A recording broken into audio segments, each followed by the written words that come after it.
స్తే సాలీడు అల్లిన జాలం పోయేది. నాగమణి కూడా జారిపడేది. సర్పం కోపంతో ఏనుగుపై దాడి చేసింది. ఏనుగు కూడా ప్రతిఘటించింది.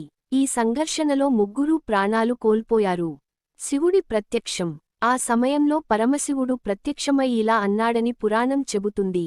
మీరు చేసిన పూజ విధానం వేరు, కాని మీ భక్తి నిజమైనది. అహంకారం లేకుండా చేసిన సమర్పణ నాకు ప్రియమైనది అని ముగ్గురికీ మోక్షం ఇచ్చాడు. అందుకే ఆ క్షేత్రానికి వారి పేర్లు కలిపి శ్రీ కాళ హస్తి అని పేరు వచ్చింది.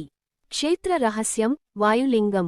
శ్రీకాళహస్తి పంచభూత లింగాలలో వాయు తత్వానికి ప్రతీక.